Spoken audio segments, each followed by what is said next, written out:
प्रधानमंत्री मोदी अमेरिका दौरे पर रवाना। कोविड-19 ग्लोबल समिट में होंगे शामिल। अमेरिकी राष्ट्रपति जो बाइडेन से करेंगे मुलाकात।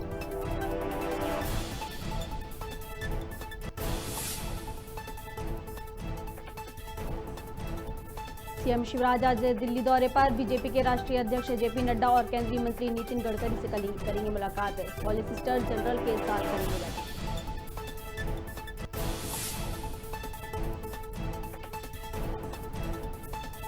उमा भारती ने लालू यादव को लेकर दिया विवादित बयान। कहा, लालू ने पीक दान में थूका और आईएएस ने उसे उठाकर रखा। ब्यूरोक्रेट्स को निकम्मे सत्तारूढ़ नेताओं से दूर रहने की दी नसीहत। एमपी में 1 अक्टूबर से खुलेंगे 6 नेशनल पार्क। टाइगर रिजर्व के कोर इलाके में घूम सकेंगे टूरिस्ट। ऑनलाइन बुकिंग शुरू।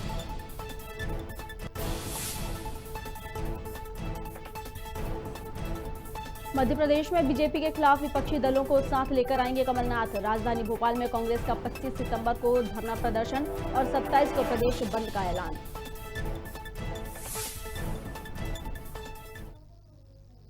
नमस्कार, खबर भारत देख रहे हैं आप। मैं हूं आपके साथ प्रियंका गुप्ता। खबरों की ओर बढ़ेंगे।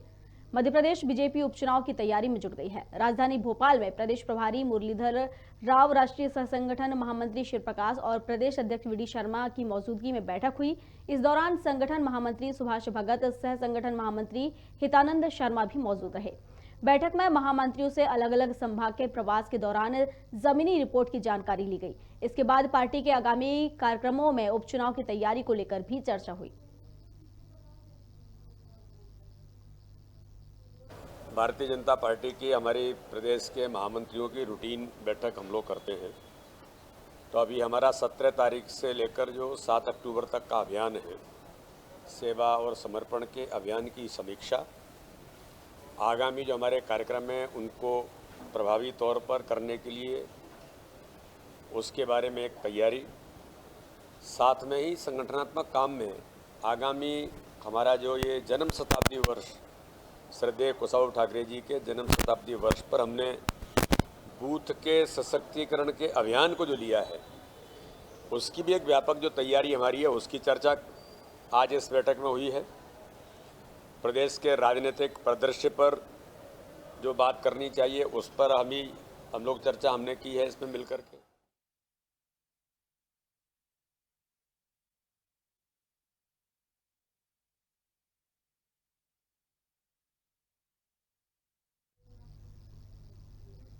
प्रदेश में कोरोना संक्रमण के मामलों में कमी देखी जा रही है। गृहमंत्री नरोत्तम मिश्रा ने बताया कि प्रदेश में कोरोना नियंत्रण में है। 24 घंटे में 12 नए मरीज मिले हैं, वहीं 15 स्वस्थ होकर घर लौट गए हैं। प्रदेश में अब 96 एक्टिव केस बचे हैं। इसके साथ ही नरोत्तम मिश्रा ने कमलनाथ और दिग्विजय सिंह पर जमकर निशाना साधा है। कोरोना के क्षेत्र में स्थिति पूरी तरह से प्रतिदिन की भांति अभी भी नियंत्रित है। पिछले 24 घंटे में 12 नए प्रकरण मध्य प्रदेश के अंदर आए हैं। इन 12 में से 9 हमारे 3 महानगरों के ही हैं कि 5 इंदौर में, 3 भोपाल में, 3 जबलपुर में। 11 प्रकरण 12 में से इन 3 शहर के हैं। सिर्फ 1 प्रकरण अन्य जगह का है, जबकि ठीक होकर अपने गंतव्यों की ओर, अपने घरों की ओर, अपने निवास की ओर जाने वाले 15 लोग हैं। कांग्रेस का कटाक्ष तो वैसे ही है जैसे जल के बोले अफीमची।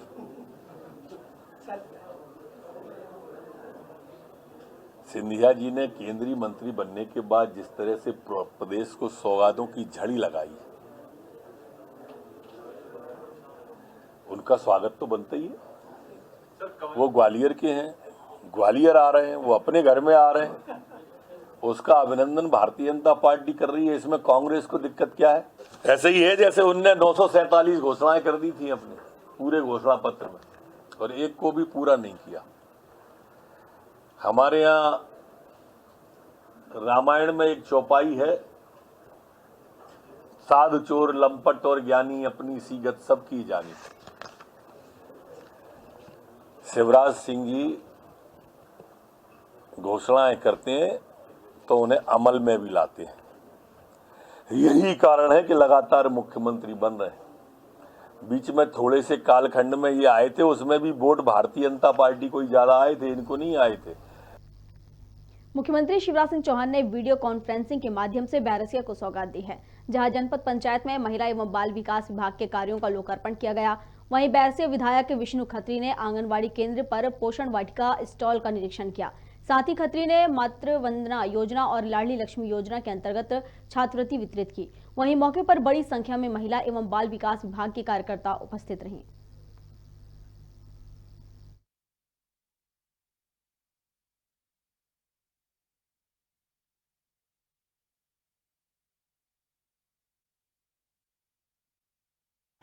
आज महिला बाल विकास द्वारा आज जो कार्यक्रम किया गया, इसमें हमारे प्रदेश के मुखिया माननीय शिवराज जी द्वारा पंधाना से वर्चुअल संबोधन उनका हुआ था। और आज के इस कार्यक्रम की विशेषता ये है कि इसमें महिला बाल विकास की हमारी जो आंगनबाड़ी कार्यकर्ता हैं, हमारी सहायिका हैं, उन्होंने पोषण आहार के जो विभिन्न प्रकार के व्यंजन क्या पोषक हो सकते हैं गर्भवती माताओं बहनों के लिए, धात्री बहनों के लिए, उनके यहाँ पर प्रदर्शनी लगाई है। यहाँ पर जो है एक अच्छे पात्र संस्था है, उसने लगभग 200 हमारी आंगनबाड़ी कार्यकर्ता और सहायिकाओं को एक किट दी है, जिसमें एक थर्मामीटर, एक ऑक्सीमीटर है। कि हम सब जानते हैं कि कोरोना काल में इन दोनों चीज़ों की सर्वाधिक आवश्यकता हमें महसूस हुई थी। विशेष रूप से टेम्परेचर देखने के लिए थर्मामीटर, और पल्स देखने के लिए और ऑक्सीजन लेवल देखने के लिए ऑक्सीमीटर, वो जो है इस संस्था द्वारा हमारे सभी आंगनबाड़ी कार्यकर्ता और सहायिकाओं को वो उपलब्ध कराई गई है। भोपाल सांसद साध्वी प्रज्ञा सिंह ठाकुर ने सीहोर प्रवास के दौरे पर कहा, जहां उन्होंने जिले के एसपी, जिला पंचायत सीईओ सहित अन्य प्रशासनिक अधिकारियों से जिले के कई महत्वपूर्ण मुद्दों पर चर्चा की। चर्चा के बाद सांसद प्रज्ञा ने ग्रामीणों की समस्याओं के निराकरण के लिए अधिकारियों को निर्देश भी दिए।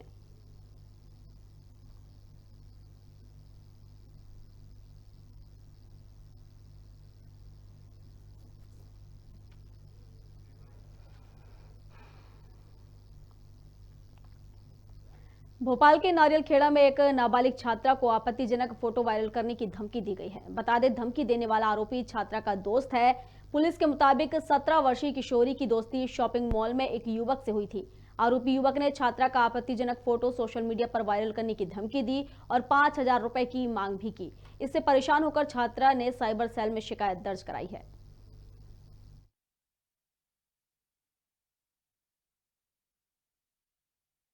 एक वो ये साइबर सेल में हमारे पास एक मामला आया था, जिसमें एक फरियादी आया, उसके फोटो वायरल कर दिए थे। इसमें आरोपी जो है फरियादिया से उसकी जान पहचान थी, लेकिन कुछ समय तक बातचीत के बाद फिर उनकी बातचीत बंद हो गई, जिस पर से वो उसको फोटो वायरल करके धमकी दे रहा था कि मुझसे बातचीत करो, और इस प्रकार से उसकी बार बार उसको प्रताड़ित कर रहा था, जिसमें हम लोगों ने कार्रवाई कर उसे गिरफ्तार किया।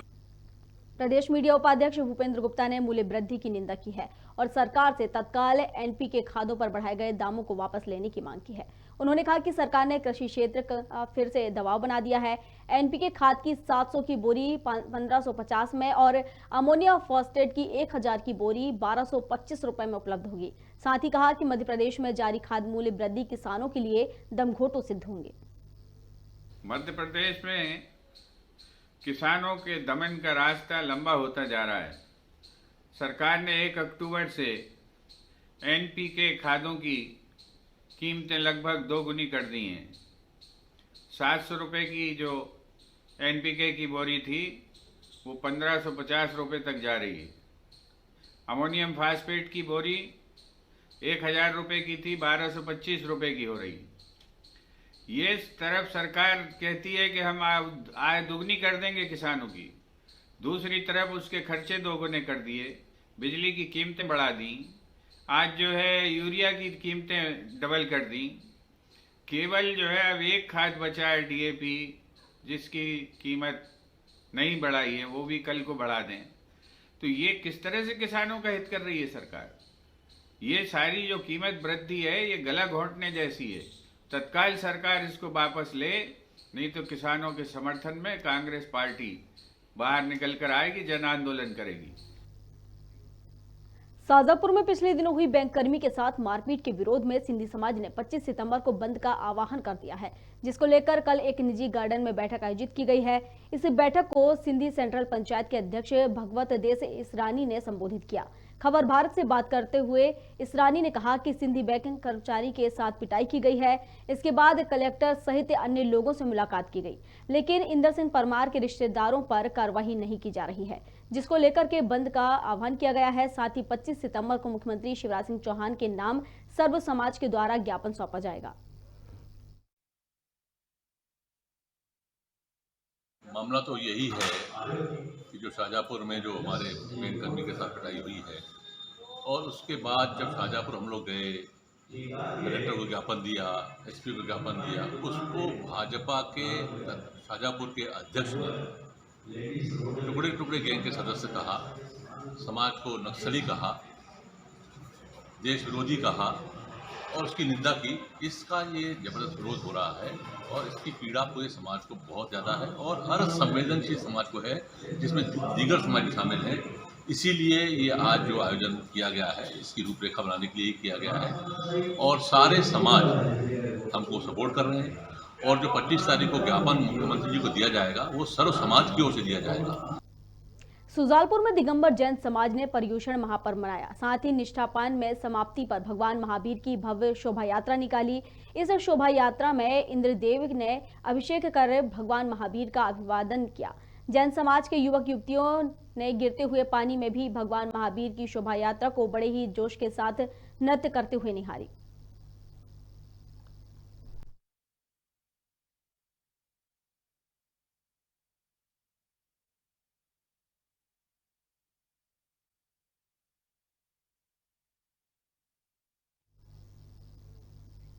बैरसिया तहसील के ग्राम पंचायत मजीतगढ़ के दर्जनों किसान कलेक्ट्रेट ऑफिस पहुंचे। यहां उन्होंने कलेक्ट्रेट अविनाश लवानिया को माला पहनाकर धन्यवाद किया। बता दें, किसानों की जमीन डैम में डूब गई थी। इसके बाद भोपाल से समाजसेवी पत्रकार गजेंद्र सिंह सोलंकी गढ़ा ने मामलों को उठाया और मजीतगढ़ गांव के 30 किसानों के साथ कलेक्टर से जमीनों के मुआवजे की गुहार लगाई, जिसके बाद 8 दिनों में किसानों के खाते में मुआवजे की राशि डलवा दी गई। कलेक्टर साहब से आज से 8 दिन पहले मिलने आए थे और उन्होंने बोले कि आपकी राशि, हमारी राशि डल चुकी है। हम उनका बहुत बहुत धन्यवाद करते हैं। कलेक्टर साहब का आज हम मान सम्मान करने के लिए, उनका स्वागत करने के लिए आए। मैं रूप सिंह राजपूत, ग्राम मजीदगढ़, तहसील बैरसिया, जिला भोपाल। जो हमारे डैम परियोजना डैम में जो हमारी ज़मीन डूबी हुई थी, उसका मुआवजा कम से कम 3 महीने या 4 महीने लगभग हो गए थे। तभी हमारे ये गजेंद्र सिंह सोलंकी गढ़ा वाले को मिले और उन्होंने हमें कलेक्टर साहब से मिलवाया और उन्होंने मिलवा कर कहा हमसे 1 हफ्ते में आपका काम हो जाएगा। और 1 हफ्ते से पहले ही हमारे पैसे हमारे खाते में आ गए। मैं बड़ी खुशी की हम यहाँ पर आए। धार जिले में युवती को भगाने के शक में 2 नाबालिग के युवती और एक युवक की जमकर पिटाई की गई। साथ ही परिजनों ने गले में बाइक का टायर डालकर पिटाई कर दी, जिसका वीडियो सोशल मीडिया पर वायरल हो रहा है। दरअसल पूरा मामला जिले के गंधवानी थाना क्षेत्र के ग्राम कुंडी का है, जहां वायरल वीडियो में एक युवक और 2 युवतियों के गले में बाइक का टायर डालकर उनको घुमाया जा रहा है। इस दौरान उनकी डंडों से पिटाई भी की जा रही है। वीडियो 4-5 दिन पुराना बताया जा रहा है। हालांकि पुलिस ने मामले को संज्ञान में लेते हुए 3 आरोपियों को गिरफ्तार कर लिया है।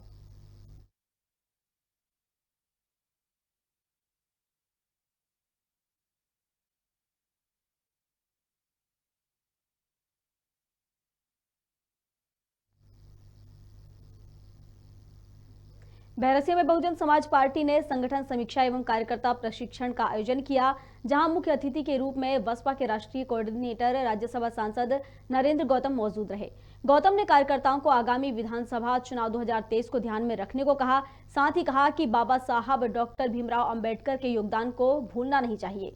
इस मौके पर बैरसिया विधानसभा अध्यक्ष छोटेलाल अहिरवार मौजूद रहे। उद्देश्य साफ था कि 2023 को लेकर बहुजन समाज पार्टी पूरे स्टेट में काम कर रही है और आज जो बैरसिया में मीटिंग रखी गई थी वो बैरसिया विधानसभा की कार्यकर्ता सम्मेलन था और इनके कार्यों की समीक्षा की गई है और हम पार्टी को 2023 में इधर सत्ता में लाने का हम सबका प्रयास है, उसके लिए काम चल रहा है। शाजापुर के आंगनवाड़ी में कार्यकर्ता और सहायिका से बदसलूकी करना दो भाइयों को महंगा पड़ गया। मामले में शाजापुर आजाक थाने में पुलिस ने एट्रोसिटी एक्ट के तहत महिला की शिकायत पर प्रकरण दर्ज कर लिया। पीड़ित महिला के साथ भीम आर्मी के कार्यकर्ताओं ने शाजापुर कलेक्टर को इस संबंध में ज्ञापन दिया। साथ ही आरोपियों को शीघ्र ही गिरफ्तार करने और सख्त कार्रवाई की मांग की है। इसके बाद आजाक थाने में दोनों आरोपी भाइयों के खिलाफ एट्रोसिटी एक्ट के प्रकरण दर्ज किए गए हैं। ये आयते ने आवेदन पत्र पहले दिया था रीनाबाई चौहान ने, उस समय उसकी जांच चल रही थी, उसकी जांच की गई थी, उसके जो साक्ष्य का उपलब्ध नहीं था। आज रीनाबाई से बात की गई तो रीनाबाई और उनके साथ में जो दो महिलाएं थी घटना वाले थे, उन्होंने इस बात का सबूत दिया कि ऐसा हमारे सामने ये घटना घटी थी। आज साक्ष्य उपस्थित आए, साक्ष्य मिलने के कारण हमने वो सबूत मिला है, इसलिए उनकी उसके ऊपर से हम लोगों ने अभी FIR की है, जिसमें गाली देना और सार्वजनिक स्थान पर अपमानित करना और जान से मारने की धमकी देना। कोई अशोक मीणा की पत्नी थी वहाँ पर, वो किसी फर्जी अंक सूची से लगी हुई थी, उस कारण उनको शासन द्वारा हटा दिया गया। इसके बाद से मेरी लीगल तरीके से नियुक्ति हुई है। तब से मैं आंगनबाड़ी कार्यकर्ता हूँ, तब से वो मुझे परेशान करता है, मुझे नौकरी नहीं करने दूंगा और माँ बहन की गाली देता है और गेट पर भी है ना गंदी गंदी गालियाँ लिख के देता है, जातिवाद का विरोध करता है। जब से बहुत परेशान करा और घर वाले को भी जान से मारने की। पन्ना में करोड़ों रुपए खर्च करके नेशनल हाईवे का निर्माण करवाया जा रहा है, वहीं जिम्मेदारों की लापरवाही के चलते आम लोग परेशान हो रहे हैं। मामला डायमंड चौराहे का है, जहां पर शाम होते ही अंधेरा छा जाता है। बता दें कि डायमंड चौराहे का इलेक्ट्रिक खंभे लगाकर गए हैं, लेकिन इनमें स्ट्रीट लाइट कनेक्शन की विद्युत सप्लाई का तार लगाना भूल गए, जिस कारण इसका खामियाजा रहवासियों और यात्रियों को भुगतना पड़ रहा है। बता दें बीते दिनों अंधेरे के कारण MPEB विभाग के कर्मचारी की सड़क हादसे में मौत हो गई है।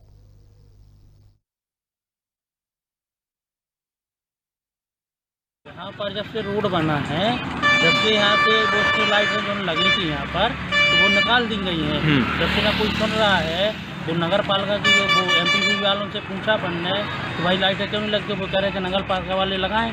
इस कारण से जब से लाइट यहाँ पर बहुत से हादसा हो गए। जो दारू वाले हैं, दारू पी के यहाँ पर बहुत जबावड़ा लगता है और एक्सीडेंट इतने सारे हो गए। एक जाके वहाँ सपना बैरियर पर एक बोलेरो ने मार दिया उसको लाइट के कारण। ये चाहते हैं खंभे में लाइट लग जाए और ये हम जल्दी से जल्दी ये चाहते हैं कि नगर पालिका इसको लाइटें लगवाएं यहाँ पर।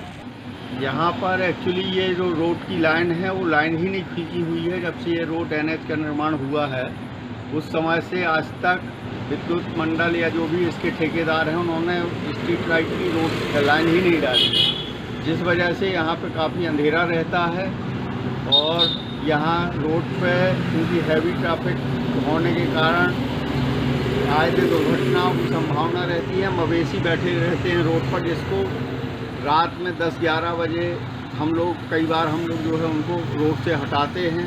काफ़ी समस्याएं रहती हैं यहाँ पर। शहर में वैक्सीनेशन महाअभियान के अंतर्गत वैक्सीनेशन का कार्य किया जा रहा है, जहां वैक्सीनेशन सेंटर पर काम करने वाले कर्मचारी पीने के पानी के लिए तरस गए। नगर पालिका की लापरवाही का खामियाजा पूरे प्रशासनिक अमले को भुगतना पड़ा। सेंटर पर अव्यवस्थाओं के चलते आम लोगों को खासी परेशानियों का सामना करना पड़ा। वहीं आम नागरिकों ने सेंटरों की व्यवस्था संभालने वाले अधिकारियों पर कार्रवाई की मांग की है।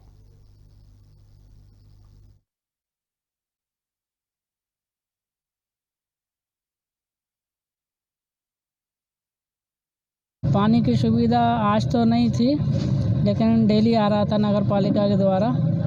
आज किसी नगर पालिका ने संपर्क वगैरह करा था कि पानी नहीं आ रहा? हाँ लगाया था, फ़ोन लगाया था तो बोल रहे थे भेजने की, लेकिन अभी तक कोई व्यवस्था नहीं है। हाँ सर, हम लोग आए, पानी नहीं है सर हम लोगों को यहाँ पे। अभी हम मोहल्ले में एक यहाँ पे फुल्की वाले का ठेला खड़ा था ना, वहाँ पे मैं पानी पी कर आया था सर। और भी कुछ लोग पानी नहीं थे, एक आई थी उसको चक्कर आ गया था सर। यहाँ पे पानी आया है सुबह से, तो अभी तो कितने बजे आया सर पानी आपको? पानी अभी दोपहर के बाद 2 बजे के लगभग। कोई सुविधा नाश्ता चाय नहीं, वगैरह? चाय तो सुबह से नहीं आई है, ना ही नाश्ता आया है जी। पानी एक ही बाटल आई है तो और पानी नहीं, बाटल तो है, सबके लिए अलग अलग है, पर्याप्त है, पानी पर्याप्त है। सुबह से अभी तक के बार आया पानी? नहीं, एक ही बार आया है पानी। यार्ड में केवल एक सेंटर का आया था, शादी हाल का, तो वहाँ पर तत्काल पानी की व्यवस्था की गई है और कल से हम दिखवाएंगे, कहीं पर पानी की व्यवस्था नहीं होगी। धन्यवाद।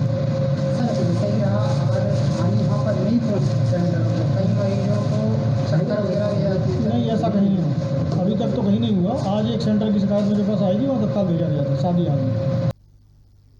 चलिए अगली खबर की ओर रुख कर लेते हैं। उमरिया जिले में जन सुनवाई 21 सितंबर से पुनः प्रारंभ हो गई है। आमजन अपनी समस्या लेकर कलेक्टर कार्यालय पहुंचे, जहां कलेक्टर संजीव श्रीवास्तव और अपर कलेक्टर अशोक ओहरी ने जिला अधिकारियों की उपस्थिति में जन सुनवाई की। जिले भर से 50 से अधिक आवेदकों ने कलेक्टर के समक्ष अपनी समस्याएं रखी, जिनका निराकरण कराया गया।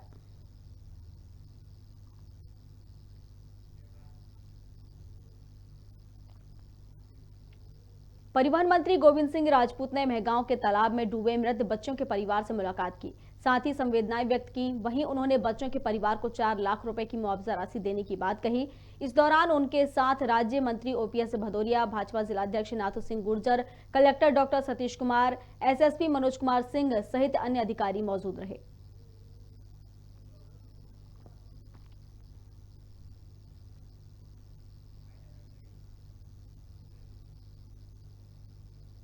खबर भारत में खबरों का सिलसिला जारी है। आप बने रहिए हमारे साथ और देखते रहिए खबर भारत।